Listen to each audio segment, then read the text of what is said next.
I see a way. Mm-hmm.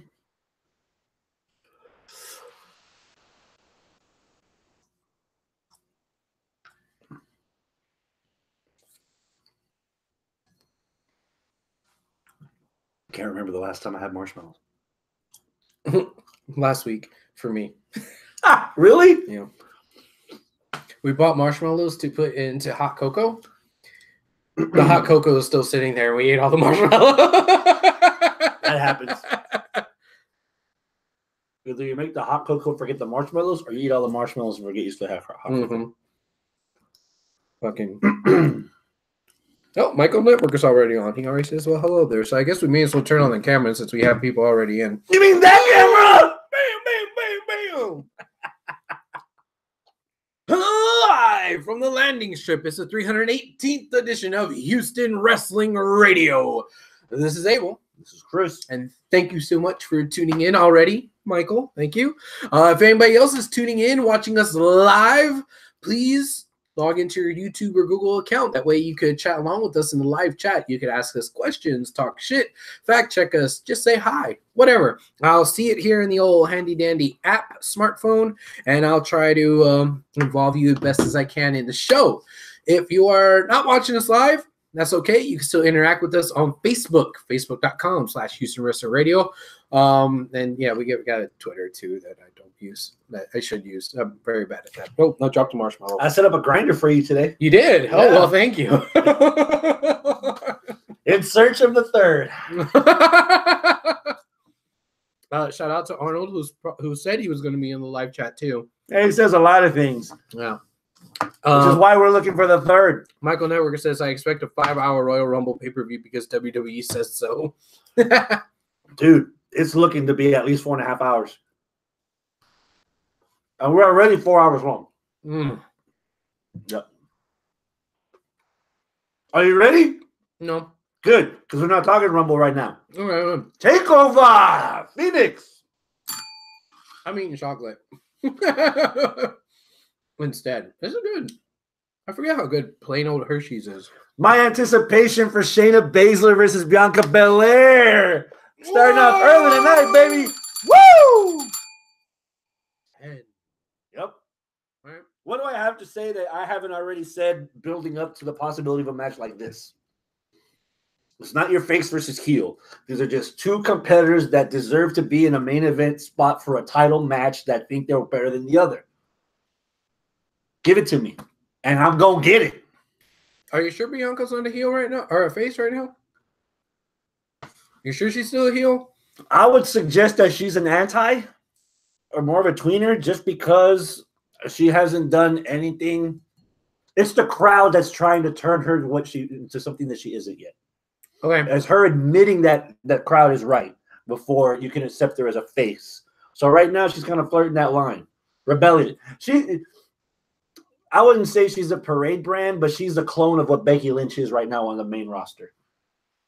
She's getting there. She's getting there. All right. Following along the same, character development tree. Mm-hmm. Yeah. Okay. What about you, man? I'm at a 9. Wow. Mm-hmm. Okay. What's keeping you from the 10? Full disclosure, I watched this past week's episode of NXT, and I haven't watched any other NXT TVs in like the last month. So I still see Bianca as somebody that I really, really like, that I want to see get a chance. But maybe it's just because of my lack of watching, all of a sudden, boom, she's like there, and I'm like, whoa, I'm not ready yet, But oh yeah, there it is. Arnold is in the live chat. Yeah. My picks are in chat. Read them for every match. Okay, you go suck a dick. We'll read it at the end. No, I'll try to keep up, Arnold. So yeah, man, I don't know. I don't know what's keeping me other than the fact that you're just going off of name value because you haven't kept up. It's missing hype. You didn't even see her win the right to become #1 contender. There you go. That's what it is. So you're missing a lot. Yeah, when we turned on NXT TV tonight to watch tonight's episode, I was like, oh, that match is happening? Okay, cool. I'm okay with it. I'm not against it. I'm at a 9. I'm not at a 10, but I'm at a 9. I mean, shit, man. I'm still excited for it. So, yeah. Who you got win? Shayna. Really? I think Shayna's going to win. If she doesn't lose it to Bianca, who is she losing it to? Fuck if I know. I don't know. At this point, I don't know if there could be anybody that she could lose it to right now. Or does she go up to the main roster as NXT Women's Champ? Man, oh man, I don't know. It's gonna take a lot because how well she has been built and how well Ronda has been built. I know that they are not the same person. According to WWE lore and fame, they're not, even in the same stable or anything together. But despite all that, I can't shake the fact that they're all part of the 4 horsewomen of MMA. I can't shake the fact that I think that there should be, in the future, some sort of thing going on between the 4 of them and the 4 horsewomen of wrestling at some point. Like, I can't shake that. Mm-hmm. So I kind of see her right now as the female NXT version of Brock. Like, who can defeat her? I don't know. Who should defeat her? Fuck, everybody but nobody. Like, I want Bianca to win. I want, Kyrie to win. I want Shirai to beat her. Kyrie's already won. Yeah, I want everybody to beat her. But I also don't necessarily buy anybody else beating her right now. And it's not to the point of Brock where I'm just annoyed. I'm not. I'm still entertained by Shayna.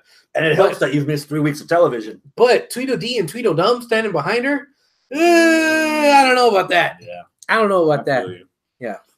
I'm on the same boat. I've got Bianca Belair losing, Baszler retaining. They have about 2 months to build up the next woman to possibly be the next torchbearer for the women's division of NXT. Not that Shayna's been doing a bad job. Yeah. She's been doing a great job. But we've been saying it at least for the last 3 months, maybe longer. Unintended. Baszler's ready for the main roster. All right. And she's already got a built-in storyline with the 4-on-4. Yeah. So you've got time to groom your next person. And it could be Mia Yim. All right. But still, I'm looking forward to it, man. That might be the most anticipated match this entire weekend for me. If don't get me wrong, if Shayna loses and Bianca Belair wins, it makes sense. I'm not pissed. I'm happy. Defeated. I'm happy. I'm not quite yet to the point where she's overrated. Oh, she dropped that mic on that one. Yeah, I'm not quite there yet, but I can see how you can be. I can be later on in the future if they just keep this static where she's undefeated, but she hasn't really actually won anything. But I'm not there yet. Robert's Drap. Not Robert Medlin, Robert Trapp. All right. Yeah. New blood. He said, "What's up, man? Thank you for joining us in the live chat." Oh, and Robert Medlin is here. Hey. So both the Roberts. There you go. Welcome, guys. Thank you so much for joining us. Make the new blood feel at home, you guys in the room. Arnold says Dakota tore her ACL, and so she doesn't care about the NXT Women's Division anymore. God damn it. Speaking of things that you're not caught up on. Well, hold on. Medlin says this. I think Baszler will retain. I'm thinking Io will beat her, or maybe how quick they bring up Mia Yim, maybe something like that. All right. Speaking of things that you're not Robert caught Trapp up says on. I've been there for months. What do you? I guess with Mia Yim, I don't know. Okay. I'm sorry. Things I'm not caught up on. North American title match. Yeah. Ricochet against Johnny Wrestling, Johnny Takeover, Johnny Failure, Johnny Gargano. Take your pick. What's your anticipation level? I am at a 9. Wow. Also for this. Again, not watching 3 weeks of NXT TV. Just going off of paper. Oh, yeah. I fucking love Ricochet. And I freaking love Johnny Wrestling. And I like his little heel thing he's got going on right now. I mean, we telegraphed it, since the last takeover, right? But I don't know. On paper, I'm cool with it. And this one episode with a nice little twist at the end with Ciampa and Gargano, what's going on? I'm cool with it. I know the match itself is going to be badass. So I'm at a 9. All right. I'm also at about a 9. The only thing that's keeping me from a 10, was Gargano's motivation for suddenly just switching lanes from the heavyweight title to the North American title. But that got wrapped up in a nice little bow a couple of minutes ago at the end of this current week's NXT take episode, where is it DIY? Is it not DIY? Is it the enemy of my enemy is my friend, even though my friend's a bitch kind of thing? Ciampa had no reason to actually go out there. It wasn't enemy of my enemy is my friend. Ciampa has absolutely zero beef with Ricochet. So it seemed as though he went out there just to help out Johnny. But why? At first, to irritate him, maybe. I think so. I think that's what it was, because he kind of stood out there like, you still need me, you little bitch. You know? But then it was like, oh, wait, maybe I still need him. And they're, you know, they kind of had this like as moment. The world turns. Yes, where it's like, all right, I broke up with my ex because she's crazy, but somehow this past weekend I wound up waking up in her bedroom. Pussy still pussy. You know, it's kind of nice. So, I mean, what are we doing here? Are we back together? Are we not? We fucking? We not fucking? What happened? You know, and that's kind of what happened here, except now new baby mama come running out. You better not go back to that bitch. Remember how she treated you. Remember how she treated you. No, fuck that hoe. You and me now. Like, oh, okay. I did not see that coming. I didn't see that coming either. Man. What's your anticipation? Oh, you already gave it. You're 9 also. 9. Who you got winning? Johnny Wrestling. You've got him taking the strap from Rick. Johnny's going to have the title. And Tommaso Ciampa will retain. And they'll both have belts. DIY. Both running around as though they're DIY, but they're not. They're not tag champions. And that would kind of explain the sudden shift in momentum from going from the world titles to a North American title, and just all of a sudden, whoa, hey, why? It doesn't really make sense. But now it's like, oh, they did it just so that they could eventually get the visual of both of them holding up titles. Are they friends? Are they enemies? Are we gonna have Hogan versus Warrior between these two happen? Title for title, or Hogan versus Savage backwards. Yeah. Or are they friends now? And maybe they're gonna go out and win the tag titles too. So they all have all the fucking gold. And then fucking Candice wins the women's. Oh, that's it. There you go. Now all have the belt all together in a big happy gold dripping menage. I'd pay top dollar for that. Mm-hmm. I have Ricochet retaining. Mm-hmm. I think this goes on a little more. Okay. The title switch with Gargano and Ricochet could happen at NXT taping, building up to Takeover Mania weekend. All right. In Brooklyn. A little buffer in the middle. Rematch. Matt Riddle, Cassius Ohno. Do you even care? No, I was gonna say, did you give your anticipation level for the previous match? 9. Okay. 9. Okay. I'm at 3. 3. A 3 for this match. I don't care about Matt Riddle that much yet. I think there's promise. Eventually, someday, I could probably like him, maybe. But I know that I don't like Cassius Ohno at all anymore whatsoever. And when I say anymore, I mean, like, hey, back like 10 years ago, I knew that I kind of liked Chris Hero as an up-and-comer. But now, Cassius Ohno, fuck that guy. Not maliciously, not like, oh, I don't like him because he's a bad person, but like, I just don't give it's a sports hate. It's like a hate, like, you know, like I hate the Jacksonville Jaguars and the Patriots, you know, like I don't really hate those guys, but I'm like, I'm not going to cheer for them. I'm going to actively boo for them, you know? And I'm like, I don't give a fuck about Cassius Ohno. I fucking hate him when I see him in the ring. So, yeah, 3, who wins? I don't know. The toilet, because that's going to be my piss break. That's who wins. I'm at about a 5. Most of that's Matt Riddle. But Cassius Ohno's match with Keith Lee, as fun as it was to see, because some of those matches in the Indies were what brought Cassius Ohno back to NXT, it felt like they were missing a couple of steps in the main event from last week's episode. I'm already over Riddle and Ohno. I don't know what it is. I think it's not hooking me. So I'm at a 5. I think I have Ohno winning this just because you can't lose everything. He has to win something at some point. Otherwise, what the fuck is he doing there? You know, I take it back. He beat Keith Lee by low blow, so I got Riddle winning. Okay, there we go. I'm at a 5. I got Matt Riddle winning. Moving All on. right. Robert Drapp, by the way, he said that he was James from Facebook.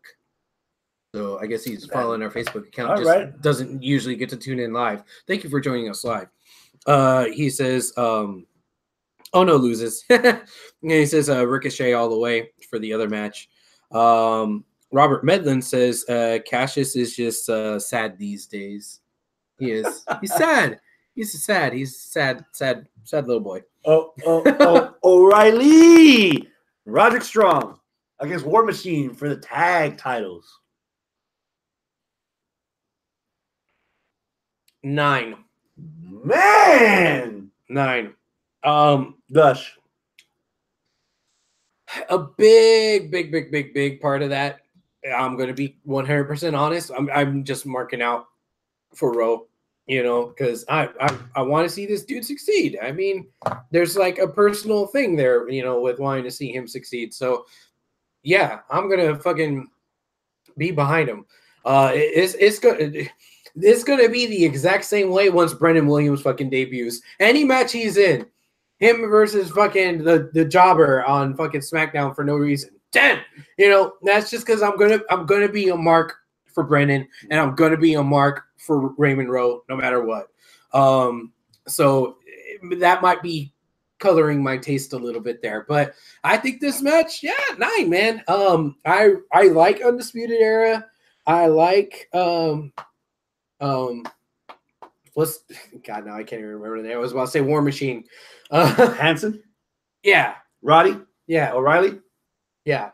I like everybody in the match. I really like Rowe, and I hope they get a tag title, and I hope they just get more stuff. Who's going to win? I'm going to be biased on this, too, and just say, hey, why not give it to War Raiders?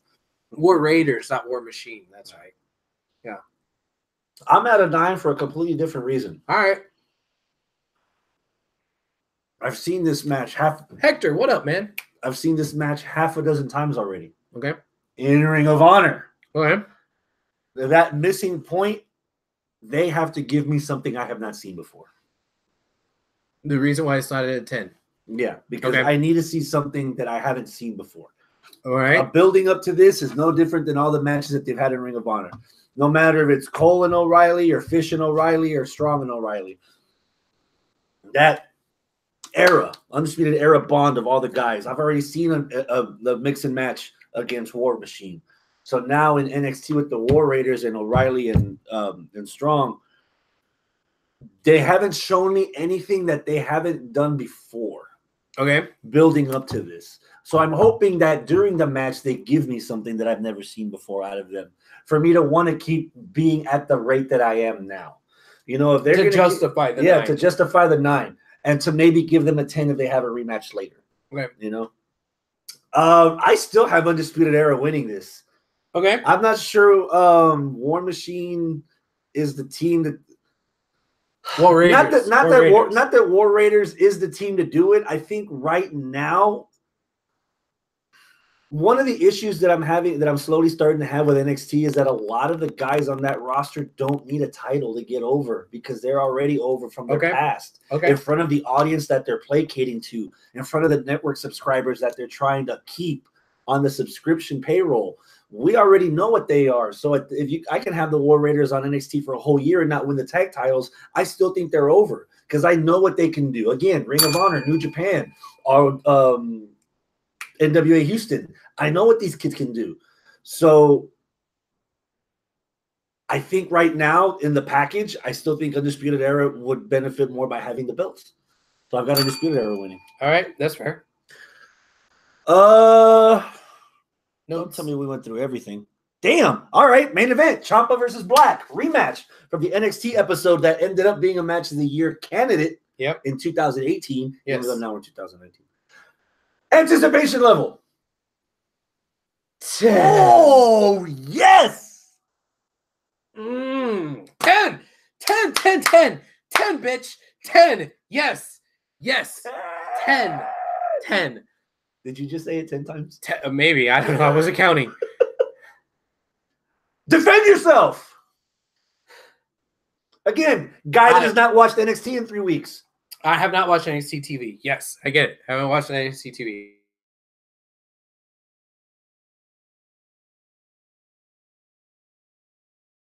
Years of poo-pooing on takeovers, especially when it comes to our preview episode and passing out anticipation levels and saying, man, I don't know, the NXT TV hasn't been all that great, and it's probably going to suck. And inevitably, every single motherfucking time, we're like, God damn, Takeover was badass. And every single fucking time, I'm like, man, that main event was fire. This time around, I've finally learned my lesson. 2 years later, I finally learned my lesson. You know what? I don't care what the NXT TV showed.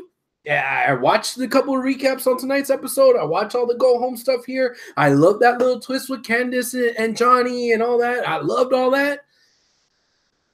But I put my hand in the cookie jar one too many times. I've gotten spanked one too many times. I finally learned my lesson. I'm going to give them the benefit of the doubt. And I'm going to say, this match is going to kill. It's going to fucking slay. Yas, girl, slay. Like that, yes. Oh, yes. man. And you already know who I got winning. Yeah, you already said it. Ciampa. Ciampa's winning. And Ciampa and Johnny are both going to have the respective singles titles in NXT.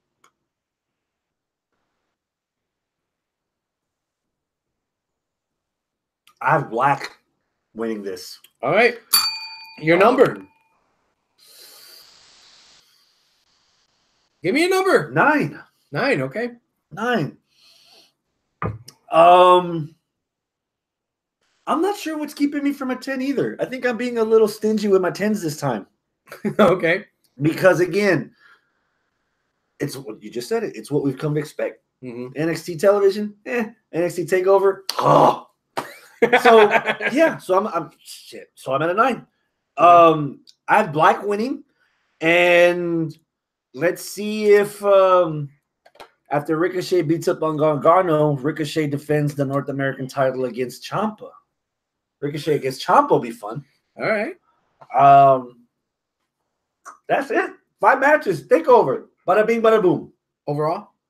Holy fuck. I'm at a, if I do the math, about 8, 8.5. Because I had that 5 for Riddle Ono. Yeah. I doubt that'll last more than 5 minutes, though. So, did we miss a match? No. Somebody's, what did, Robert Medlin says this. I'm predicting we'll get an impromptu Velveteen Adam Cole match. No. No? No. Why not? Give us some time.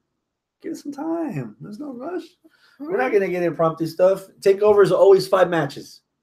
Done. We have Io Shirai and Kyrie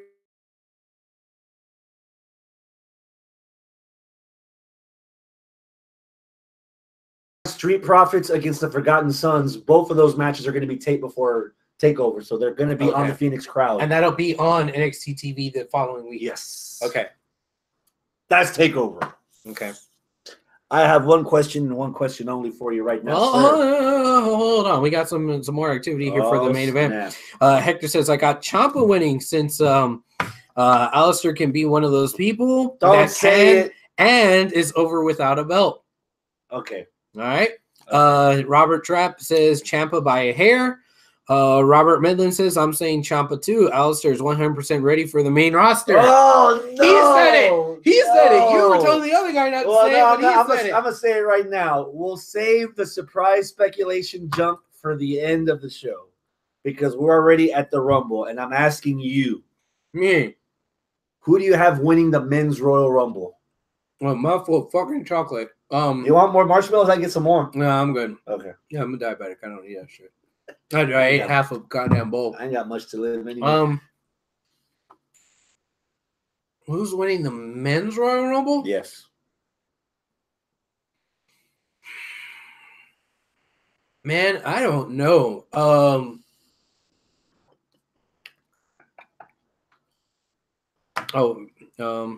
Man, I don't fucking know, man. I have no idea. I can't even decide if it's going to be a Raw or a SmackDown guy because usually that at least whittles it down to half. Okay, so you got D-Bry.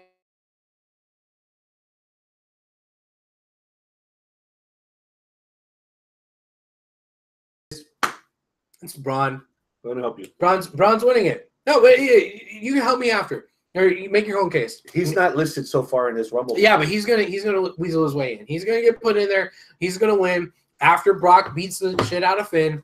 Then okay, now we finally get Brock versus Strowman again at Mania. The match that went over like a fart in church twice. I'm not saying that's gonna be good. I'm saying that's what's gonna happen. I'm not saying I'm excited for it. I'm saying that's what's gonna happen. Who else do you think? So that's your front runner, Braun. That's my front runner. Give me a dark horse. Get out of that. Dark horse. Beat your mom one. Dark horse. Man. I don't know, man. A fucking Ziggler. I don't know. Fuck. No. Yeah. True. Okay. True. That's a good one. Drew. The reason I asked for the men's Royal Rumble first is because two good things. Number one, the way things are going with changing up the format of Raw and SmackDown to make it a better product, there's at least half of the guys in the Rumble match where you can viably think that they're worthy. And the reason it's half the guys on the roster is because who fucking cares? We're ending WrestleMania, in my opinion, with Ronda Rousey versus Becky Lynch. So you can throw anything you want on WrestleMania. Anything. Anything? Oh, damn. Dude, we got fucking Nicholas last year. But we're talking about the main event. So the obvious one, Hector in the chat said that that they were to make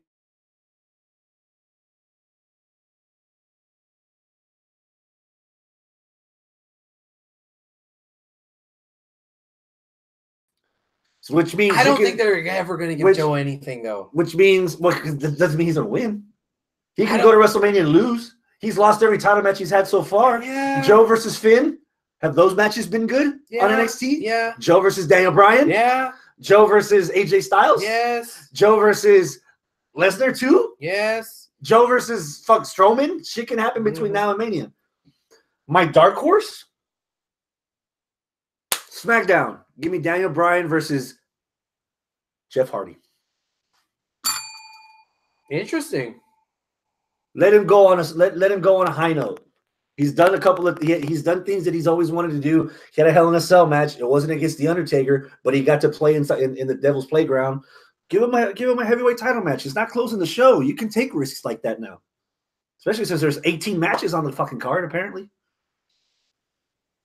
The list, as of now, confirmed by WWE. Orton, Titus, Mysterio, Ali, Cena, Almas, Apollo, Elias, Corbin, Jinder, Lashley, Ambrose, Rollins, Joe, McIntyre, Kingston, Big E, Woods, Hardy, and then Truth at number 30. So far, on a Wednesday, before the Royal Rumble,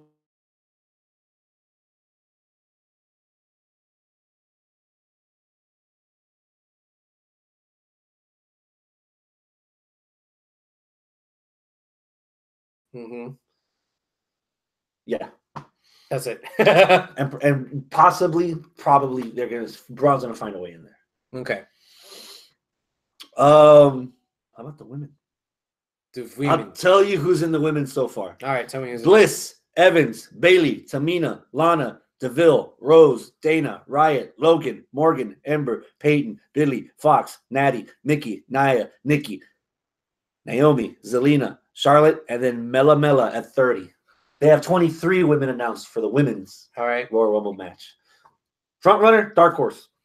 Well, it's not going to be Becky because Becky's busy that night. Who's to say? I mean, yeah, I guess like she could lose and then get thrown in the Rumble at the end of the night. Okay, well, again, Fastlane and Elimination Chamber between now and Mania. Yeah, make something happen. Yeah. God damn, I don't want it to be Charlotte. But if that means Charlotte gets tied up with Asuka and that leaves Becky to fight Ronda, I'm okay with it. Somehow, some way, something in between, we get Ronda versus Becky, I'm cool with that. Even if it's at the expense of Charlotte winning. I mean, I don't really care for Charlotte all that much right now. Although I do like that she named the kendo stick Ken. But yeah, I don't know. Charlotte, how about a dark horse?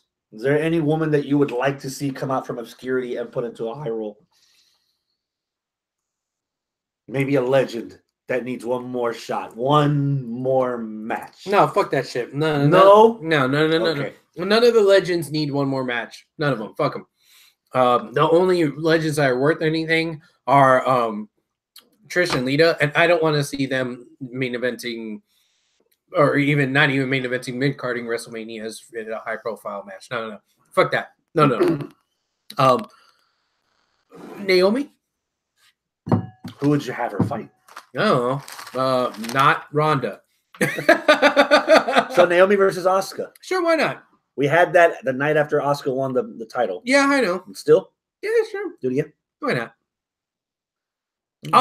When it comes to the women, I am only focused on Becky and Ronda, and I want them to fight. I mean, if you want to throw another dark horse out there, why not Ember Moon? Maybe. But yeah, that's all I got. Oh, God damn you, Robert. Fuck you, Robert. Robert Medlin says,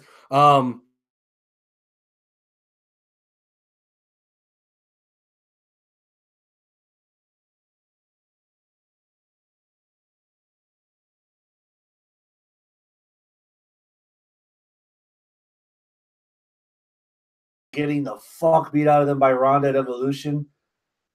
Put some Szechuan sauce on it. I would love to see Nikki and Brie get the fuck beat out of by Asuka. okay.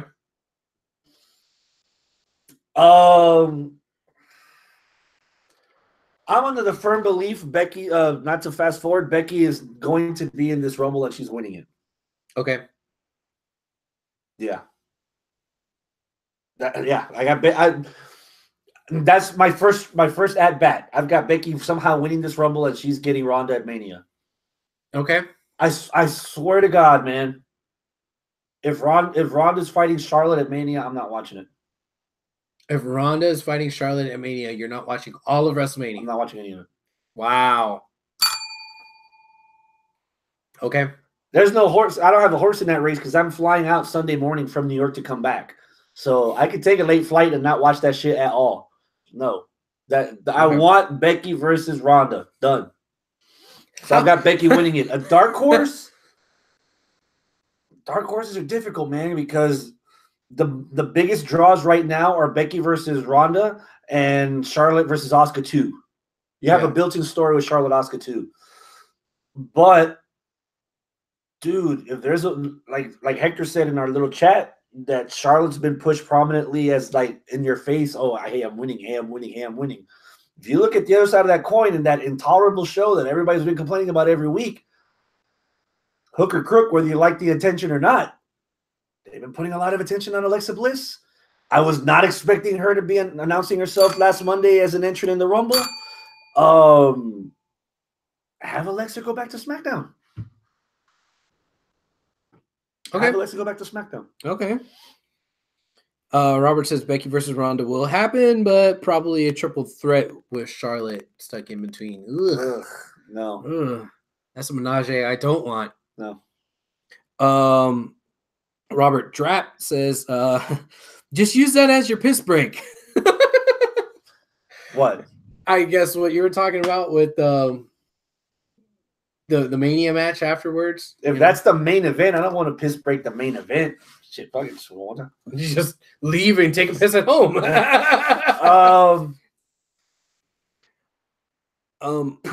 You ready? Well, no. I just wanted to get back because we kind of blew past this with the men's because there was some live stuff going on in the live chat for the men's.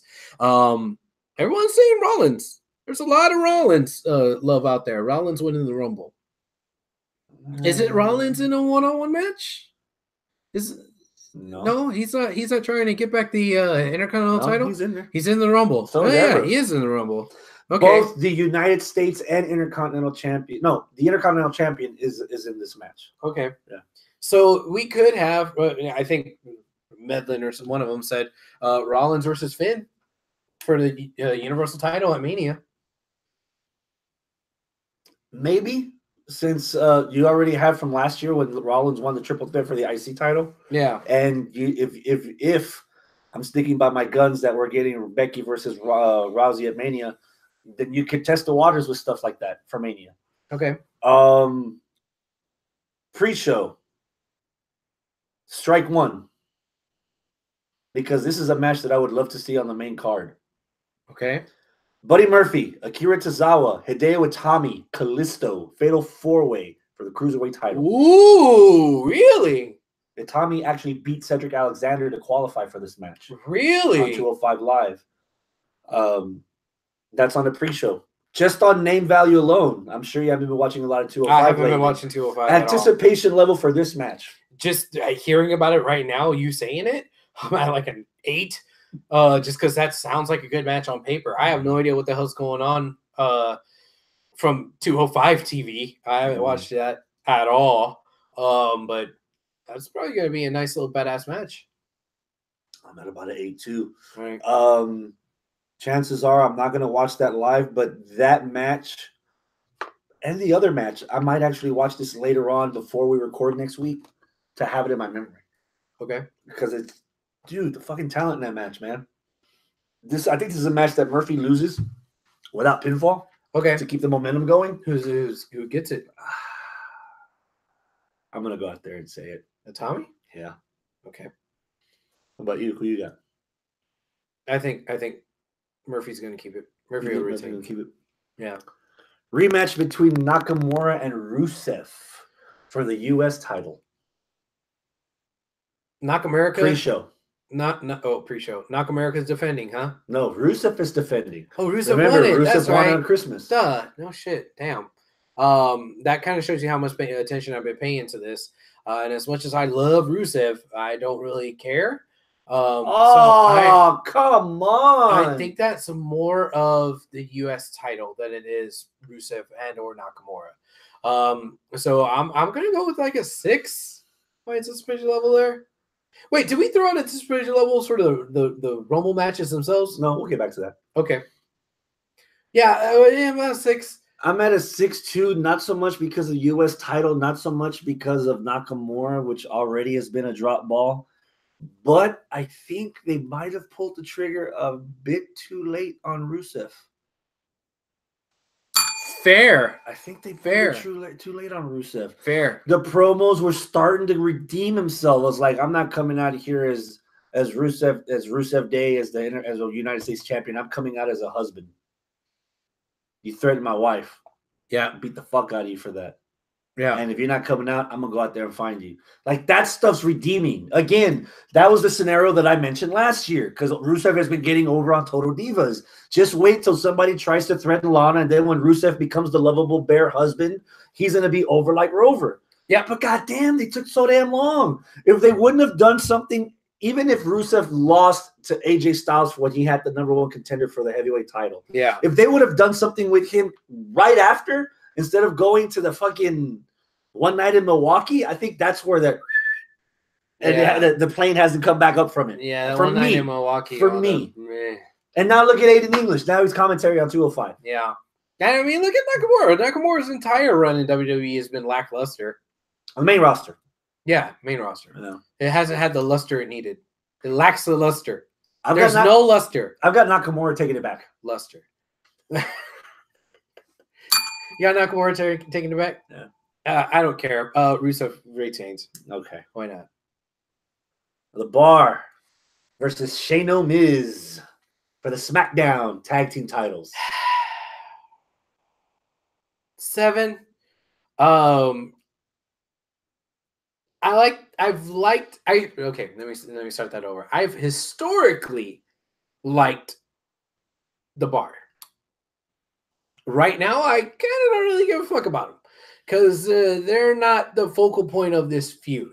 The focal point of this feud is the odd couple, kind of creepy, quasi-homosexual, but not really strange stuff that Miz is doing with Shane. And I kind of get it that Miz can pull off a role like this, but goddamn, I missed the Miz that we saw like 6 months previous. like The Miz, who got on talking smack and just let all that shit out there, all the anger and emotion, and has been harnessing that throughout all this time. And now all of a sudden we have goofy, weird, creepy daddy issues Miz, who wants to be best friends with Shane O'Mac and wants to, you know, cuddle up to him and stuff. And I'm like, I'm waiting for the Miz turn to be like, gotcha, bitch, I had you fooled. Yeah. But that like hasn't happened, and I'm starting to think maybe this is the plan to turn him face, because they thought him being a heel, but him being over means that he needs to turn into a face, and we do it in the wackiest way possible because he's the Miz, and it's with a face McMahon that you historically up until recently have not wanted to see in the ring. I said, not really. I mean, the coast to cake kind of just made me go, okay. All right, yeah, I get it. It's impressive he does the coast to coast, but coast to cake, I don't want to say that is what made that move jump the shark, because I think the shark done been jumped on that move a few times, but I think this is the second shark that move is done jumped. I don't know how many other baby sharks they could done jump with this goddamn move and with Shane O'Mac, but man, I don't know. That being said, I'm still at a 7 because I'm kind of interested to see what's going to happen. I think the match is going to be all right. I want to know, is this going to be the end of this shit? Are they going to take the titles off of the Bar and give the Bar something else to do? Because I kind of feel like the Bar at the top of the tag team division, the SmackDown's been a little passe. The Bar, the New Day, and the Usos are all way too stale for my liking right now. So the New Day, yeah, okay, you got them successfully out of the picture. You got the Usos successfully out of the picture. Now you got to get the Bar successfully out of the picture with some new hotness, and that new hotness is not Shane O'Miz. My anticipation is at a 5. All right. I'm a fan of the story. It's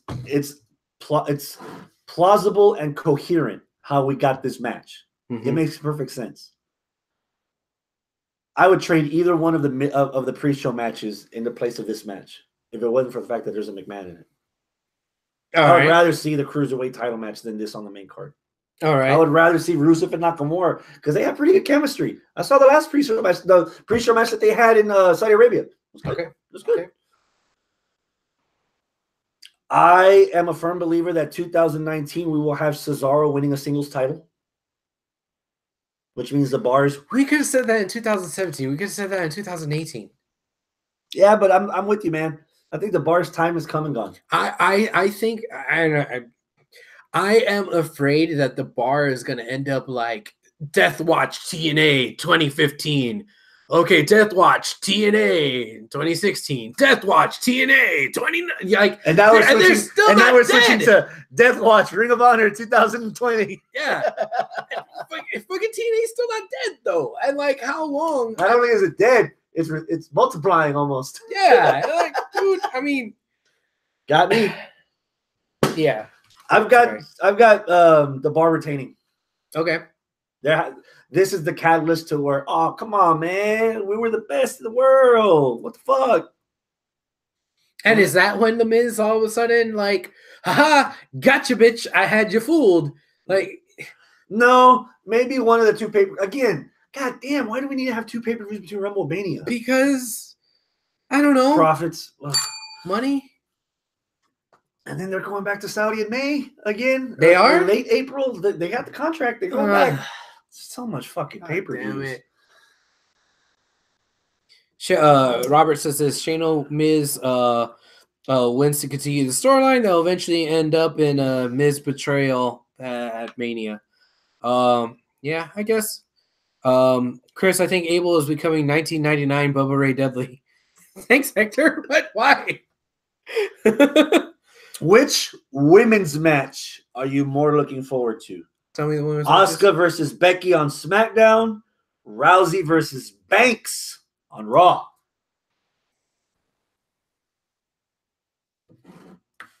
Becky Asuka. Can you put a number on that? 8. Okay. I think the match itself is going to be good. I'm more interested to see what's actually going to happen with that match and what the outcome is going to be, so that we have a little bit clearer of a picture as to what's going to happen in the Rumble, itself, the Rumble match itself, and going in towards Mania. Like, not to poo-poo on Asuka, definitely not to poo-poo on Becky. But this match itself, it feels like this is a hinge in a chapter at the beginning of a book, and I want to get to the end of the book, you know? So I'm kind of interested. The match is probably going to be pretty good, but like, what the fuck is going to happen at the end? What the fuck is going to happen with Becky? How do we wind up getting to Becky versus Ronda? Or am I going to be eternally disappointment because we don't get Becky versus Ronda? You know? I agree with you. All right. I have Asuka versus Becky as the women's match I'm more looking forward to. Okay. 10! You are at a 10. Defend yourself. One-on-one, this is the first time we're ever getting these two. It's a fresh match. Ever? Remember, the ladder match was with Charlotte. Ever? Asuka, Charlotte, Becky. Yes. Okay. I have shenanigans all over this. But at the end of the day, I have Asuka beating Becky so that we can build to Asuka Charlotte 2 by saying, well, you beat me last year. You broke my streak. But what have I done since then? I've become women's champion. I've beaten the woman that you can't beat. And now at WrestleMania, I'm going to beat you back. All right. And that's where it starts. Okay. So I have Asuka winning. Not to say that I'm not as curious for Rousey Banks. I'm at an 8 for Rousey Banks. Again, this is another first-time match. Yes. One of the 4 horsewomen of wrestling against one of the 4 horsewomen from MMA. Second time. Charlotte was the first time that happened. And I like the build up to this because it's subtle. Like you're not looking at the middle because you're so focused at the end. Remember what I just said. Okay. We've already gotten Rousey versus Charlotte. We're getting Rousey versus Banks. Fuck it. Either Fastlane, we can get Ronda versus Bayley. Okay. To finish off the last 4 horsewomen, Ronda versus Becky at Mania, and that's when we get everybody. Okay. All 8 of them. Okay. There. And then we go to the races with the Battle of the Horsewomen. I've got Rousey winning this easy because it's LOL. Rousey wins. Not hating it. I know if the story's told right. Yeah. I'm not hating it if the story's told right either. I don't think I'm at the hashtag LOL Becky wins point of it yet. Or did I say Becky? I meant Rousey. But I really don't think Sasha's going to win this. I think was it Robert or was it Hector? It's one of these two. Yeah, Robert says I'm more interested that Sasha could actually beat Ronda and maybe we get Sasha versus Bayley at Mania. I mean, that could be interesting. I'm still thinking Sasha and Bayley are gonna end up. Well, there's still a possibility. I was under the assumption last week that the Bellas put over Sasha and Bayley win the tag titles. But we could go WrestleMania 21. We can have Sasha and Bayley win the tag titles at Fastlane, and then for the fairness of competition, Eddie versus Ray at Mania 21. I'm sorry. Sasha versus Bayley, WrestleMania 35. Yeah. And that's where we finally get the rift that we were supposed to have gotten last year before the fucking counseling and have tag team champions that hate the fuck out of each other. Okay, that could be interesting. You know, I could see that being something that happens, and that would be something that I wouldn't be mad at. However, I don't think WWE is going to pull the trigger on that, and I don't think they're smart enough to pull that off. I think what WWE is actually going to do is have Becky win, or God damn it, I keep saying Becky, have Ronda win, and then Banks just kind of goes on with Bayley to become the women tag champs.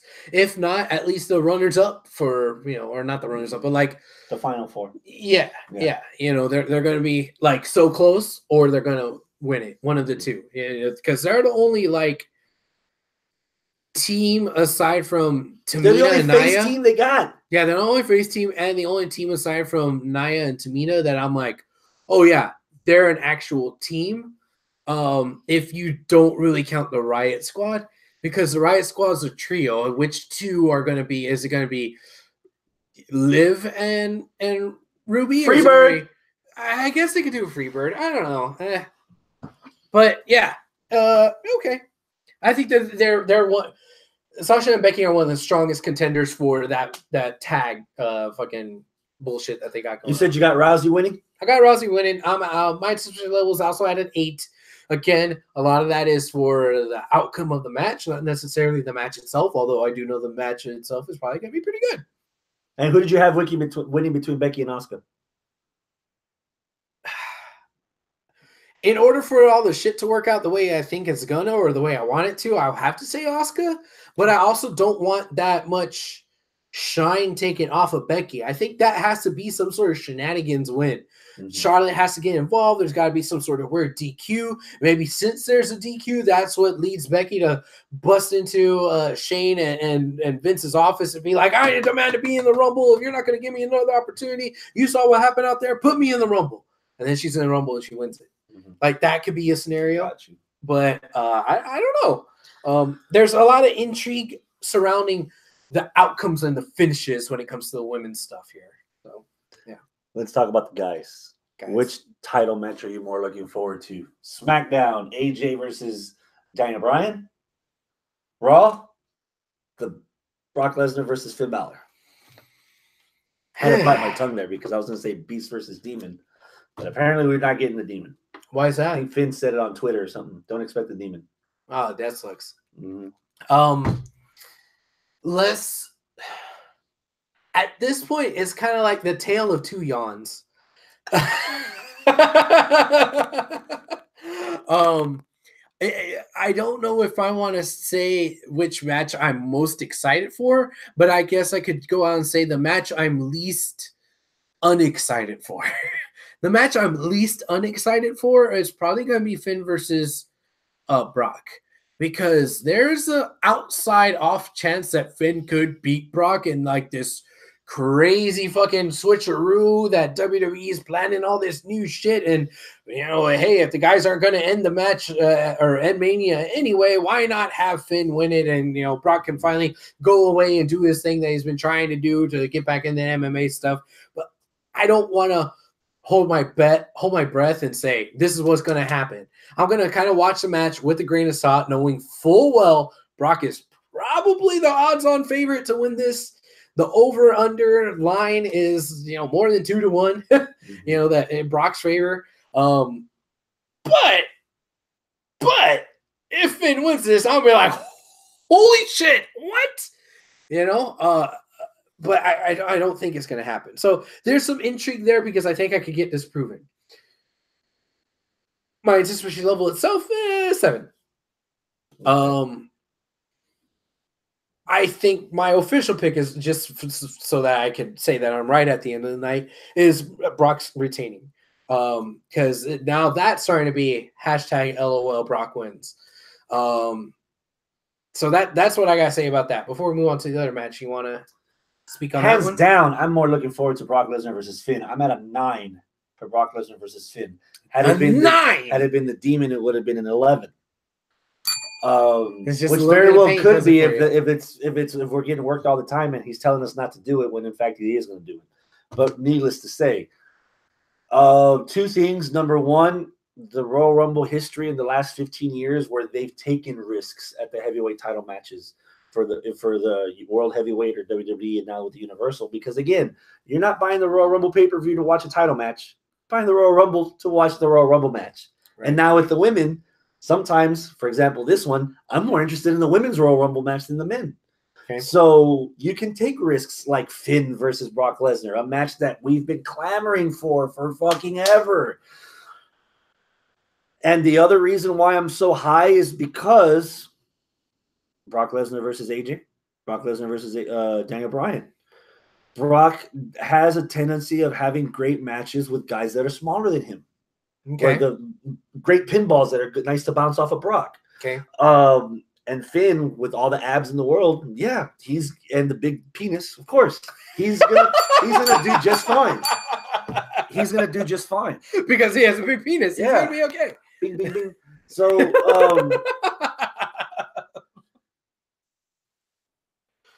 I wouldn't be mad either way who won. But for shits and giggles, why not? I'm picking Finn. I've got Finn winning this. Robert Medlin brings up a good point. He says, I would love to be proven wrong because he thinks Brock's going to win. I would love to be proven wrong and have Finn finally win, and then Brock really does go away. If so, then that means they really are listening to the people. Because that's what this whole bullshit for the last few weeks has been about. We're listening to the people. We're listening to people. You know what? Fucking prove it, WWE. If you're listening to the people, fucking prove it and put this shit on Finn and get rid of Brock. Prove it. But they're not gonna. They're not gonna. They're not listening to the people. They're listening to the money. No? What are they listening to? They're worried about the fucking competition. We need to take care of the guys that other people will want. Otherwise, when their contract's up, the first thing they're going to do is go to the people that we're worried about, that we're throwing their fans out because they're wearing their shirt, the people that we're trying to tie down on contracts. Nah, they might not. They're listening, but they ain't listening to the audience. They're listening to the fucking competition. Okay. You know, I've been harping on that for the last couple of weeks, and some of our listeners are starting to slowly buy into that. And I believe it. So that's why I'm going out on a limb. You know what? I think we're going to give this one to Finn. Let's figure it out. Okay. I love Brian's heel work, but God help me, I have not one fuck to give about this match. Hector agrees with you that they're worried about AEW. Go ahead. You don't give a fuck about the match? Why? I'm at a 1 for AJ versus Brian. Oh, 1? Holy shit. 1. A 1. Why? I think what did it for me was the promo on SmackDown.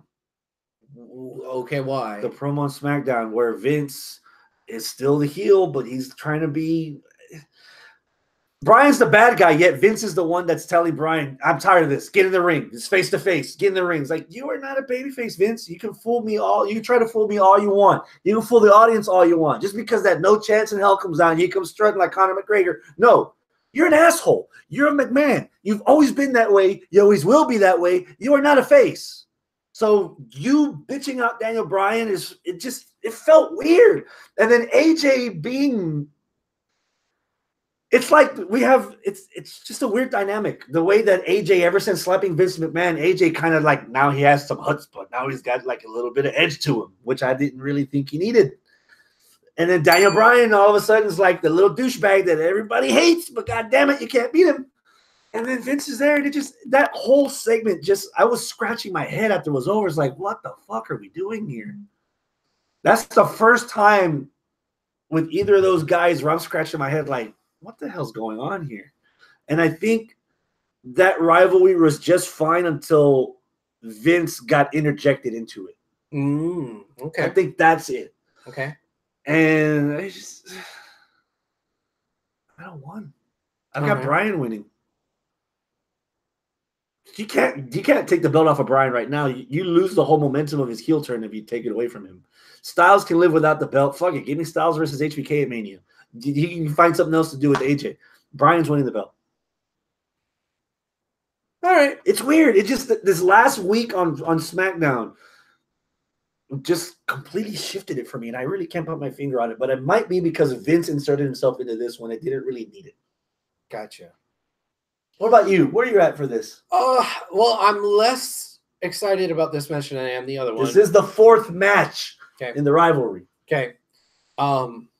It's their 4th match in the rivalry, and in ring, bell to bell, I know they could deliver. I know the match itself is going to be good. So that kind of brings the score up a little bit for me, despite all this other stuff I'm about to get to. All right. The match itself is Daniel Bryan versus AJ Styles. God damn.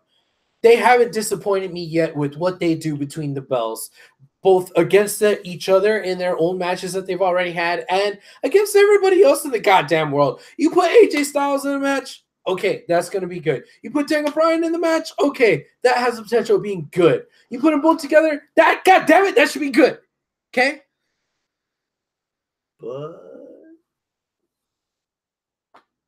But my anticipation level for this is probably at like a 6. And what's the anchor? Okay, there's a few layers here. One layer is that it's their fourth one. Who cares?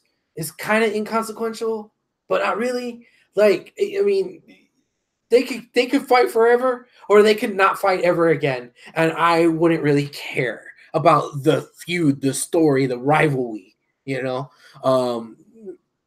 So yeah, whatever. The outcome, who faces them, that kind of goes back to the whole men's rumble. Like, I don't really care that much about the men's rumble because I don't really have a dog in the fight. I'm saying I really want this guy to win the Royal Rumble so that he could go on to WrestleMania to fight for the title. Like, there's no guy in this rumble that I'm like, man, Daniel Bryan needs to fucking win the Royal Rumble before WrestleMania 30. If Daniel Bryan does not win the Royal Rumble, I'm going to be pissed.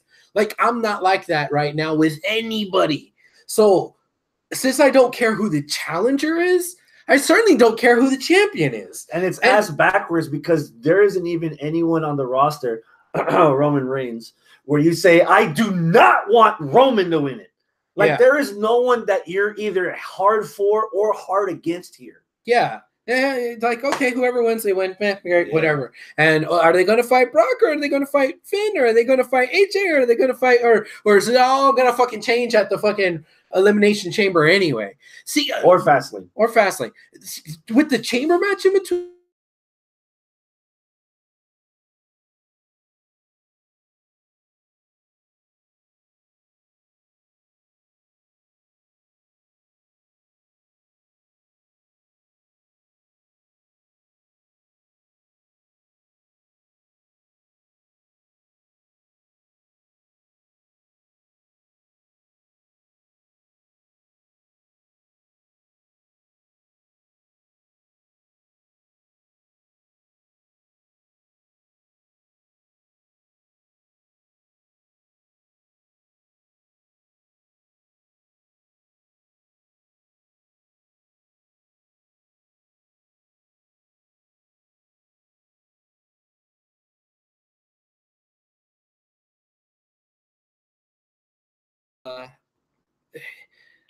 The characters are being handled, you know, the overall heel turn of D-Bry.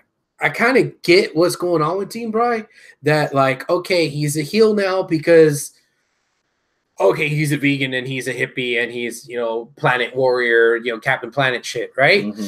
And I want to be mad because he's the heel, but it's also kind of hard for me to be like, you know, he's being a dick about it, he's being in your face, and he's yelling at you about this stuff, but I don't necessarily disagree with some of the content of the stuff he's yelling about.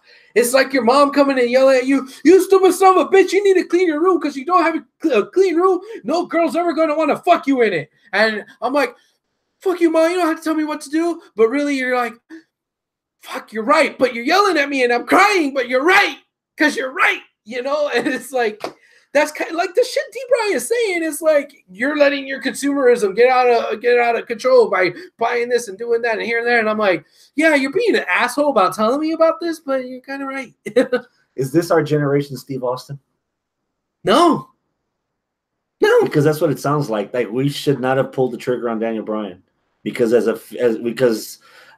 heel, he's still entertaining, and a part of me still will always remember Daniel Bryan from WrestleMania 30 and the Miracle on Bourbon Street and all the stuff he's been through, and I want him to be the face forever, to the point where they're going to just turn him face because we should have never done it in the first place. You meant the Austin heel turn should have never happened. I see what you mean. Yeah, kind of. But I was buying the heel turn until the last couple of weeks where it was really laying it on thick, where it seemed like Vince was saying, oh, well, you know what people don't like nowadays? These fucking snowflakes. So let's have a character that's a snowflake. Hey, you're a snowflake in real life. Turn it up to 11, and all our fucking people will boo you. And like, well, a lot of you people kind of agree with his shit.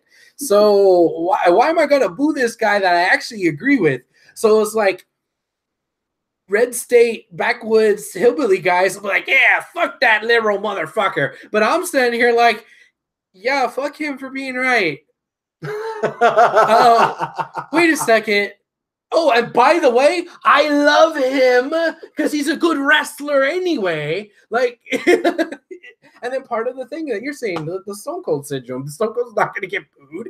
Yeah. You know, so like there's so much disconnect there. Now, I know if Arnold was here, Arnold would be talking about how he and especially his wife Bianca don't like Daniel Bryan because he's this hippie dude on Total Bellas, and you see that because he's a vegan or whatever. And like, I kind of felt like Arnold when this heel turn first happened, he was like, "See, I told you," and now I'm like, "Oh yeah, but since Arnold's not here, yeah, Arnold's not here.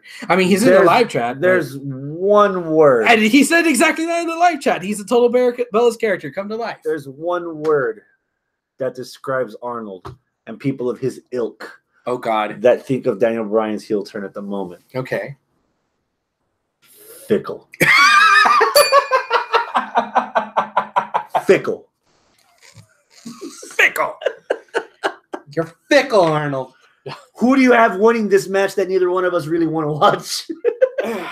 Well, I don't want to. It's not that I don't want to watch it. It's that I don't. You're at a 6. I'm at a 1. Yeah. Okay. D-Bry. D-Bry's going to retain. I got D-Bry too. Yeah. So let's go back up to the match, the Rumble matches. Now that we've come full circle. Okay. The women. You still got Becky, or you still got Charlotte? I guess. I think Charlotte's the safe bet to go with. I don't necessarily want her to win, but I think it's a safe bet. Like if I'm trying to get my predictions right, yeah. I think they went. I think they threw a pair of curveballs last year that there has to be at least one safe bet this year because I don't think anyone had Asuka or Nakamura winning last year. Okay, so there has to be at least one safe bet. Okay. As long as the final chapter, the final act of the story leads to Ronda Rousey versus Becky Lynch at Mania. That's all I really want. Everything else on the show could suck balls, but if you give me Becky versus Ronda at Mania, it's gonna be worth it. The whole WrestleMania, shitty Mania, could be worth it if you're gonna end it with that. Just like TLC, as soon as that ladder match is over, I'm done for the night. So if they air that triple threat women's ladder match first, that's all I'm watching. So same thing with WrestleMania. If that match isn't on there, I don't even think there's a point in me watching it. Okay. So, and then the dudes, you're still sticking with your guns on the dudes. Rollins, you liking Rollins? I don't think that was my official prediction, but I could change that too. Who did I say before? Braun. Somehow Braun gets in there. Braun, and then we're gonna have Braun versus Lesnar, or Braun versus Finn. They've wrestled a couple of times. It could be. They're buddies. I bet you it's gonna be Braun. This whole controversy. Remember the promo on Raw? Out. The promo on Raw where Finn's like, "Thanks, buddy, but I would appreciate it if you stay the fuck out of my business." Okay. When the McMahons took over, what we've seen on a consistent basis has been Shane and Vince. What the hell happened to Trips and Steph? Hell, Linda could show up. I mean, the government shut down. She doesn't have a job right now. So she ain't working. So what if she shows up and says, "No, you know what? You shouldn't have done all this to Braun, whatever. The people want him, and we're going to stick him in the Rumble." Now he's in the Rumble. What if, because Lesnar's a ticking time bomb to go back to UFC anyway, what if the McMahons choose Braun to be their new corporate guy? And Braun as a heel with the McMahons. No.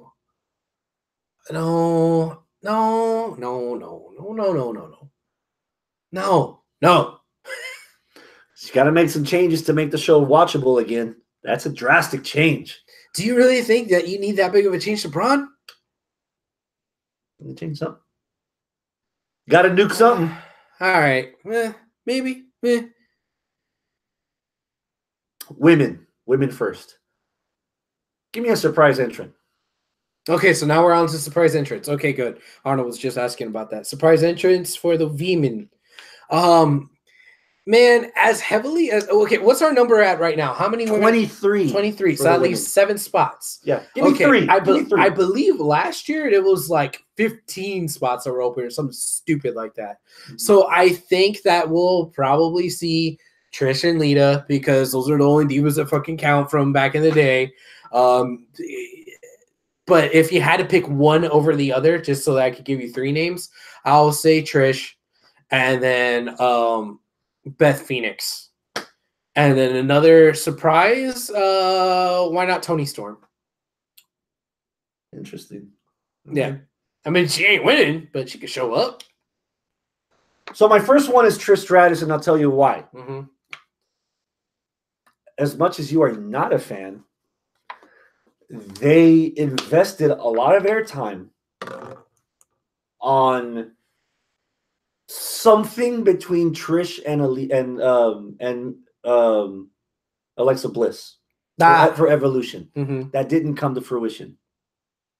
I'm predicting Trish versus Alexa Bliss at WrestleMania. I'm sorry. Go ahead. I'm predicting Trish Stratus against Alexa Bliss at WrestleMania in the mid card. Okay. So I've got Trish in there. Okay. It's not announced, so it's not technically a surprise, but she's not listed. I would say Nikki Cross. Okay. Would that count as a surprise entrant, though? Because she's already coming soon to WWE. Okay, fine. I don't know if okay, mark her up. All right. Bianca Belair. And what's her name came out and said she was going to be in it. Lacey Evans. She said she was. Okay. I was in the list. Okay. Bianca Belair. Oh, Arnold just said that in the live chat. I've said it for months. Her whipping somebody with her hair has to be in front of the main audience. Yes. Has to be. Even after she loses the night previous. Or if she wins. Okay. One more? Rhea Ripley is what Arnold's saying. Oh, my God. I would love to see Rhea Ripley. Fuck it, Rhea Ripley. Yeah. He stole your pick, Arnold. He fucking stole your pick. No, it's my pick because I'm here. Fuck him. It's Rhea Ripley. So there you go. You got Toni Storm. I got Rhea Ripley. Okay. Cool. Oi. On to the dudes? Or is there more you want to say? Oh, God. There is no chance in hell that Kenny Omega's in this men's rumble. None. I'm calling it right now. None. What do you want to put on the line for that? Remember last pay-per-view, I had a bet to cut off this these luscious locks. Fuck it. If Kenny Omega's in the rumble, I will restart my donation process. I will go bald. Everything. Okay. Everything. All right. I'll start from scratch. If Kenny Omega's in this rumble, it's gone. Everything. There we go. It's on the air. Yes, on the air. Yeah. There you go. All right. Kenny is not in this rumble. Kenny's not in this rumble. No way, no how. Okay, so give me 3 names of who is. 3 names. Surprise entrants. Who are? Surprise entrants.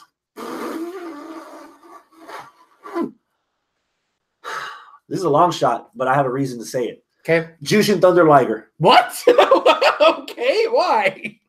I predict that he will be in the Hall of Fame this year.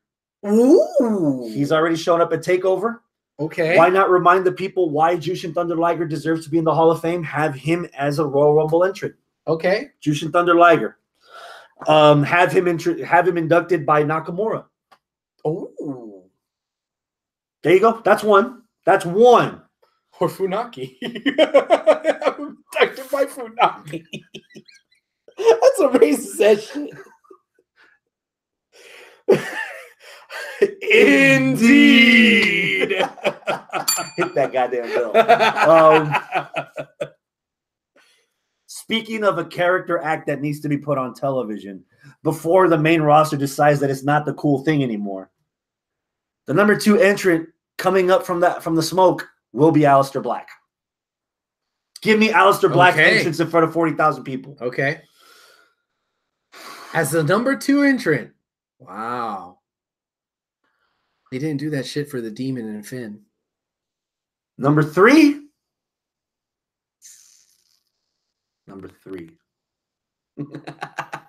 Give it to me. The Bruiserweight. Pete Dunne. Ooh. Pete Dunne. I am okay with that. That's a good pick. I would love to see Bruiserweight show up. That'd be good. Yeah, those are my 3. Okay. Between the ones that you threw out and the ones I'm seeing in the live chat, I don't think I have a unique pick, unless I go something really wacky. So I'm not gonna go really wacky. I'm just gonna kind of parrot off some of the stuff you said and some of the stuff that's been said in the live chat. I'm gonna try to give credit to some of these people here. They dropped the ball big time last year by not putting over the WWE UK title 3 weeks after the Royal Rumble in San Antonio. Mm-hmm. And I don't think they did much last year at Philly for the UK division. They need to remind or introduce the audience that another brand does exist. So there has to be a Tony Storm, a Rhea Ripley, a Pete Dunne. If you want to go balls to the wall, have people ask their friends and family, what the fuck is a Walter? What the fuck is that big black guy, Keith Lee? They need to do something to rectify the lack of main brand awareness for the NXT UK division, especially if their downloads, if their ratings are suffering, especially if their live attendance is suffering. They need to bring some of that on the forefront, and I'm hoping they do that with the Rumble. Hell, I'm hoping that we get a cruiserweight UK title match at Mania. Okay, either men or women, either. Give me Tony Storm at Mania with the UK NXT UK title. What if we do get a 205 guy showing up in the Rumble? Why not Cedric Alexander? We already got Ali in there. Well, he's on the main roster now. Well, that's true. Cedric, okay, fuck it. I'm throwing Cedric Alexander. That's one of mine. So now I'll parrot off everybody else's that everyone else is saying in here. Dude, Cedric against Joe? Oh, yeah. Here's going to be some that are basically returns, right? Sami Zayn, Bray Wyatt, Kevin Owens. Arnold brought that up. That they just leaked that Kevin Owens won't be back until Mania, so that means that he'll show up in the Rumble. That's what I'm trying to throw us off the scent. Jason Jordan. Hector brought that up. I think Robert also brought that up. I mean, we don't necessarily want to see it, but it's about time that motherfucker's ready. So why not throw him in the Rumble? Now, let's get to something more exciting. You seem depressed. Let's uplift your spirits here. Hector brought up Kushida. Oh, fuck! He's gone from New Japan. He was WWE bound. What if Kushida shows up? Wow. Now, I would think that Kushida is a guy that would have to go through NXT first before getting put on the main roster. I don't think he's a guy that they'll just throw on the main roster. But getting put in the Rumble doesn't necessarily mean you're on the main roster. You debut him in the Rumble, then he shows up on NXT for the next 6 months. I'm sorry, man. For the last 2 years, if you're Japanese, you're not making it. The only reason Asuka's the exception to the rule right now is because the audience told the McMahons that she needed to be an exception to the rule. That, and she had a year under her belt in NXT. Yeah. And the only reason I suggested Liger is because he has heritage, he has pennants in WCW, and he showed up at TakeOver, so he's another exception to the rule. Kushida would be nice. And I got a couple other returning characters. Harper and Rowan. Mm-hmm. And then Matt Hardy. Oh, Matt's done. Matt's done? Matt's done. I thought he went to Twitter a couple weeks ago and said he was fine. He's still working. No. He's still working? No, he's fine? Done. He's not fine? He's done. He's pretty good at working people. He's pretty good at working the crowd, working the Twitter machines. He's good at that. He's good at kayfabing you. He's had his time. Okay. Goldust. Goldust to a groan, and that's what Arnold said. Yeah, okay, Goldust. Yeah, sure. Yeah, Dunn and Walter. That would be cool. Yeah. How much balls would it take for Cody and the Young Bucks to have ringside tickets and actually be at ringside for this match? That would take some balls, but I don't think they'll do it. I don't think WWE will allow them to do it. If they kicked out Enzo Amore, if they're making people take off their AEW shirts, they're not going to let Cody and the Bucks show up just like that. They're not going to do it. No. How about all the little rumors that were popping up right before we got online that me and you looked there and go, that's not true. No. But all the news with the Z is saying it. Of all people, Abyss and Sanjay Dutt. What do you think about Abyss and Sanjay Dutt possibly showing up? Sanjay Dutt would be a nice tool for the 205 Live division. Yes. Abyss would be a great teacher in the performance center and a young agent to train these kids that you don't need to do all the stupid shit that I did to make yourself. Yes. I could totally see, and not just because he's fat and but I could totally see him being another Matt Bloom in the performance center, training everybody. All the fucking WWE 24/7 specials where they're talking about, in the performance center, this guy got trained by Abyss, Joseph Park, whatever his real fucking name is, right? Yeah, I could totally see him being a good trainer, good roadside agent, running alongside Adam Pearce and fucking the Finley.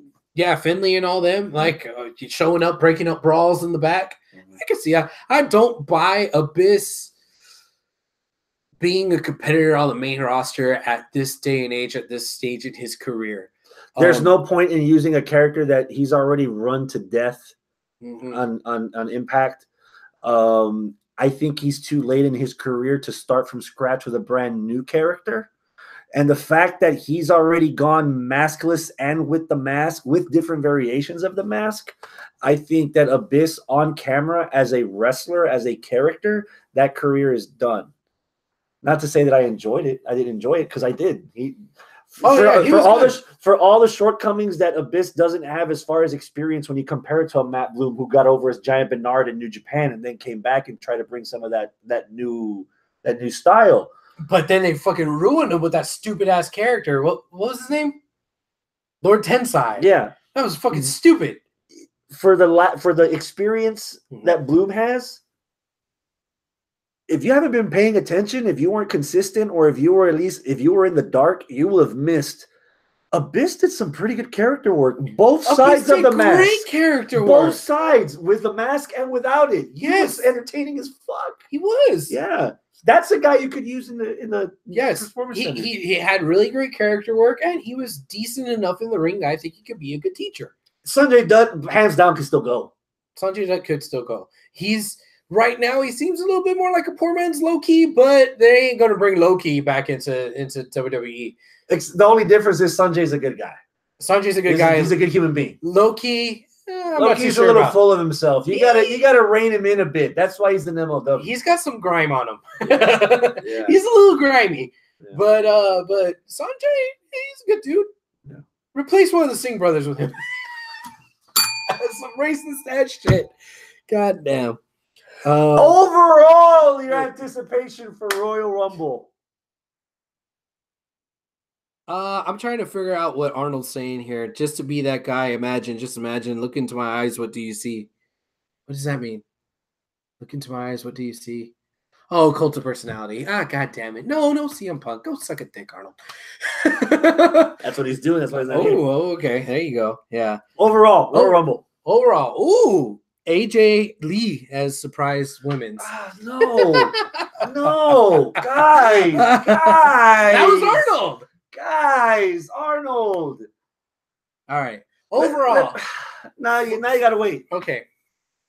Because I've made this comparison before when bringing in other talent from outside, let alone established talent or the talent that had an established career before. If WWE's main roster doesn't know what it's doing with the characters it has right now, why would you want to make it worse by bringing in another person that they didn't know what to do with before he left in the first place? Both sides of the coin. That's before the MMA, before getting fired on your wedding day, before the Coco Cabana podcast. Just the wrestling aspect. If you're fucking up your roster right now, why are you going to bring another guy to fuck up? The 434-day reign.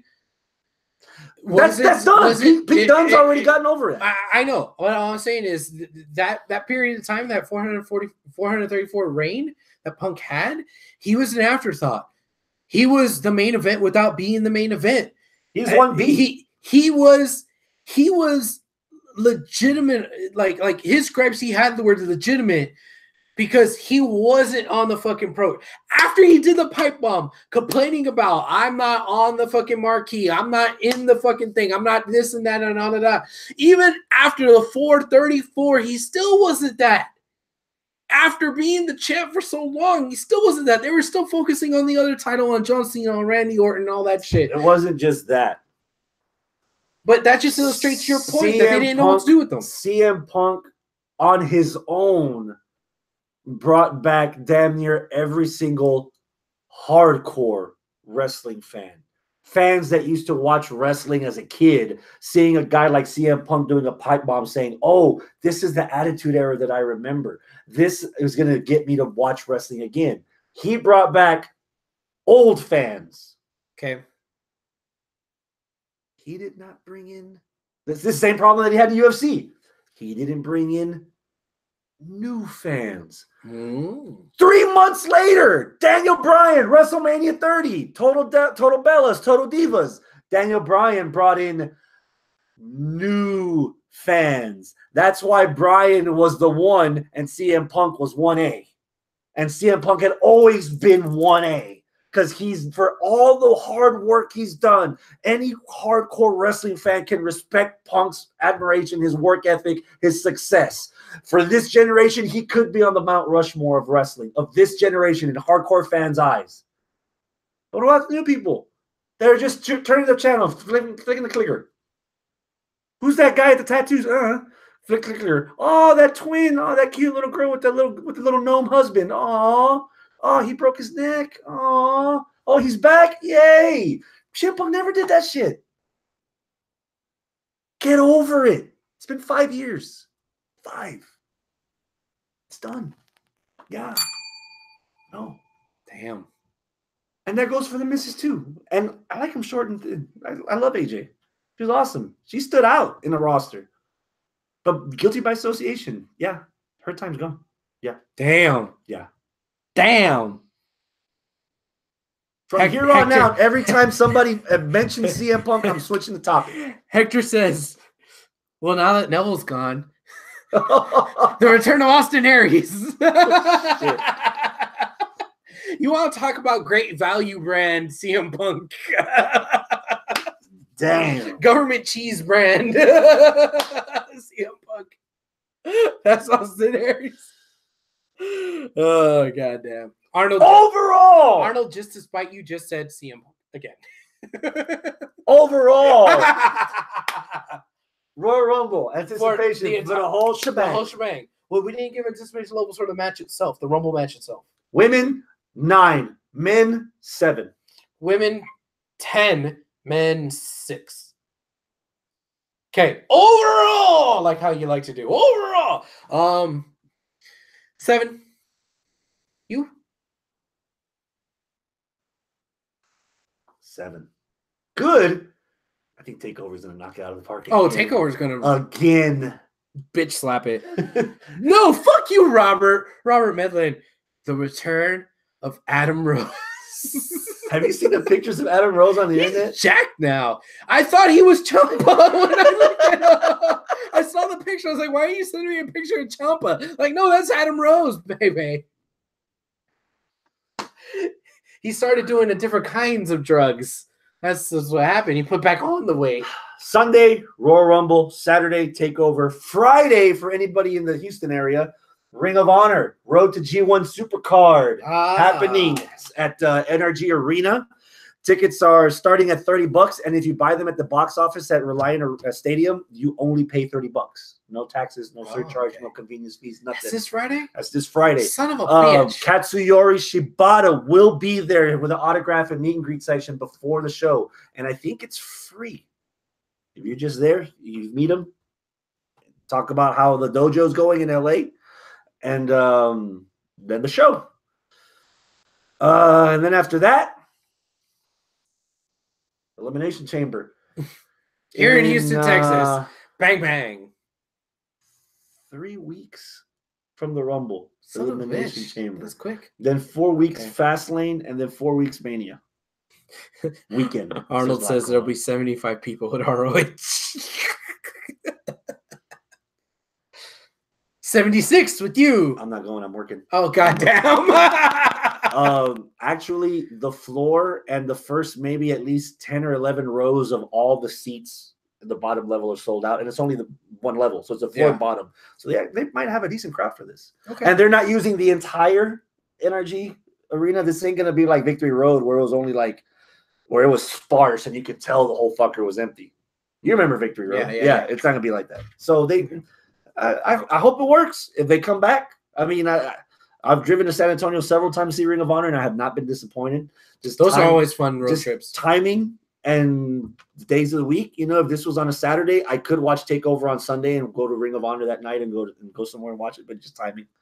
So, and besides, I'll be in Madison Square Garden for the end of the road at G1 Supercard. So, oh, wait, Robert, what are you talking about here?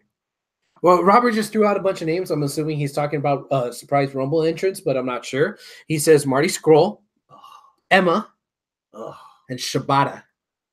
Shibata can't wrestle. Guys, Shibata can't wrestle. Otherwise, he'd still be wrestling in New Japan. Why can't His brains are jello. Oh.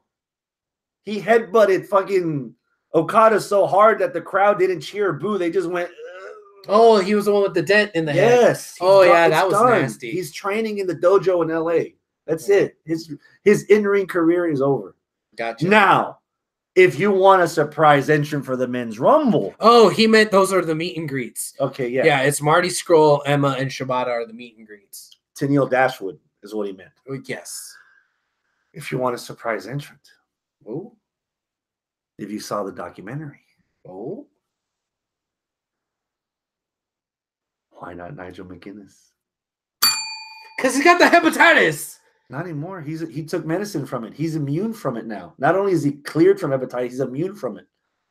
You need to watch the documentary. He got rid of the hepatitis? Yes. Oh, well, hepatitis. Yeah. Okay, cool. I'm cool. And hopefully his bicep injury's healed, and maybe he can go a couple minutes in the Rumble. Oh, yeah. All right. Thanks, Arnold. Yeah, he says that he brought up the villain Marty Scurll earlier. Arnold, anticipation for the whole Rumble. You know what? He may have sent that in our actual group chat here. I'm not sure. He also gave all of the fucking. He says his winners are D-Bry, Lesnar, Asuka. The Bar retains. Murphy wins. Rusev wins. Then he's got Ciampa winning. Baszler, Ricochet, War Machine, Riddle. And it says Becky wins the Women's Royal Rumble somehow, and Strowman wins the men's. All right. And he said, oh, match of the year. Or match of the week candidate, Andrade versus Mysterio. I agree. I think that's my match of the week. Andrade versus Mysterio, part 2. Again, Arnold says, even though I'm irate that they ruined the ending with shenanigans, yeah, because I was creeping towards match of the year candidacy in my standards. Well, you have lower standards, but yeah, he doesn't count. He's just not here. I will say it's my match of the week, but I'm irate still that they're going with the Andrade stuff. That's completely taken me out of my interest in the character. I know, to the point where I saw Raw and SmackDown this week in a total of 14 minutes. It's a good match, man. You need to go back and look at it. My match of the week pick. Oh, shit. Because it was a nice story. I was laughing. I was smiling. I was entertained. Both guys looked better. He had an erection. Velveteen Dream versus Bobby Fish. Of course he had an erection. Had Velveteen Dream in it. Velveteen Dream and Bobby Fish. That was great. That was a really good match. That was great. I wish instead of doing dishes, I would have paid more attention to Oney Lorcan and Danny Burch against Eichner. That was a good match too. There was too many black trunks in that match, but it was good. I couldn't distinguish the foreign white guys apart. They all looked the same with all the black trunks, but it was a good match. It was a good ass match. So that's it for everything. Oh, what about Velveteen showing up in the Rumble? Why not? No. Okay, I'm gonna have to set you guys straight again now that I took my glasses off and rubbing whatever it is out of my eye. We are living in a country that is not going to accept a black star right now. Really? No. Okay. I don't think that the general audience on Raw or SmackDown will be able to appreciate the character Velveteen Dream as is. They're Really? gonna have to find some way to not whitewash him, but to straighten him out to where he's Why'd not you have gonna, to say straighten him out? because as is, I think he's gonna just flounder. They're not main roster's not gonna know what to do with him at all. I honestly, before Finn Balor showed up on the main roster, when Finn was like, I don't want to go to the main roster. I love it in NXT. The quality in NXT is good. The matches are good. I love the fan interaction. I want to be in NXT. I don't want Velveteen on the main roster. I want him on NXT. Yeah. I don't even want to see him in the Rumble because I don't think they're gonna know what to do him. No Velveteen. No. I just say him to show up in the Rumble match. No. Just because you're at the Rumble match doesn't mean that you're called up. No. All right, whatever. Fucking sour puss ass motherfucker. Anything else? I watched the first episode of WoW, Women of Wrestling. That was interesting. I have a few hot takes about it, but I might have to save that for maybe something else. Sure. You don't want to let one out right now? I can't watch this. Why not? Because you made a valid argument when you had the solo podcast. I love Tessa Blanchard, but I don't want to see the same Tessa Blanchard on 8 different shows and 8 different promotions. Okay. There needs to be one solidified show, Lucha being the exception because you're your own character in Lucha. They turn you inside out and upside down, and then whatever ends up on the floor, that's what you are. But all these guys on all these rosters, that's why I can't watch MLW. I love Pentagon and Phoenix, but I can't watch them on MLW and on Impact and on Lucha and then fucking All In. No, pick a place and stay there. Fuck. Yeah. So and it's all women. I want to watch WoW. I want to get into it, but I don't want to blur lines, dude. It needs to be definitive. And that's going to be make or break for All Elite for me. These guys that they signed, they have to be the one place. They can't be popping around everywhere. Otherwise, like I said before, 9 fucking hours of WWE programming already is a lot to keep up with, and they're crossing their own streams within their own factions. Independent wrestling is just as much hours of wrestling a week. And if they're crossing in between brands and promotions, then what the fuck are we doing here? Yeah. So yeah. All right. So something that made me just giggle my pants off right now. Robert, going back to the stuff about you were saying about that WWE wouldn't be able to handle a black superstar. Last Monday night proved that all the white dudes were cutting the MLK promos. All the white dudes were cutting the MLK promos. And what did you do? You had Lashley versus Apollo. Here's our black stuff for the night. Here you go. Like, oh, okay. Like, maybe the only redeeming quality from Monday Night Raw was Apollo Crews. Holy crap, he has charisma. Where the fuck was he keeping that? Where was he keeping that? I don't know. I kind of wish that he would have won, and that would have propelled him to like, whoa, what the fuck? Where did this guy come from? He just beat the guy who just won the fucking, and then don't boom. rush. They got the bait on the hook, and I'm seeing it. Tease me with it a little bit before I sink my teeth in. Okay. So Apollo, man. Yeah. Good for Apollo. Okay. Yeah, good for Apollo. Robert says that WoW was really good. I, in the moment, had mixed feelings, but I think it's because it wasn't quite what I expected. I expected either it being full on like Glow, Shine, or Women of Honor, or full on Glow. And it was somewhere right in between because you had Santana Garrett and Tessa Blanchard as Santana Garrett and Tessa Blanchard. But then you had characters like Jungle Girl and Eye Candy. And like, that's obviously not their names and they're not from anywhere. And it was like these weird, like, and it was like you were mixing both together. And I have a lot of mixed feelings about it. But that's the only hot take I'm going to throw out right now. There's a lot more to be said. I'm not going to just put another one under my belt. That might be going to fall under the whole thing that we're talking about, little changes that we're going to do to programming here and there, because I did watch that. It's not WWE. I did watch that with Porsche, so maybe we could do a little something about it. Yeah. But we'll see. We'll see what we could do. But we did watch the first episode. From what I understand, this is also going to be seasonal. So I don't know when the season ends. So I don't know if we want to do a match a dark match to review just the first episode, because Friday a new episode's coming out, or we want to wait to the end, or weekly. Goddamn, it's gonna be too much. Yeah, monthly? I don't know. Are they gonna have like each episode up until the very end? I'm not watching that shit. I'm not asking. I'm saying hypothetically. Is it like gonna be like Lucha Underground, where the end of the season is the pay-per-view, or are they gonna have like every month a pay-per-view until the end of the season? I don't know, but it was interesting. So I got some more stuff to say about it. Okay. Done.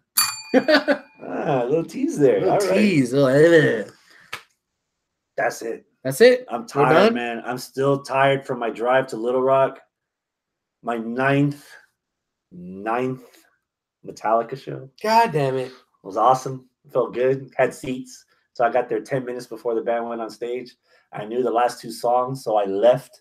Beat the traffic, went back to the room. You left for the songs you knew? Nothing Else Matters and Enter Sandman. I've heard that 8 times already.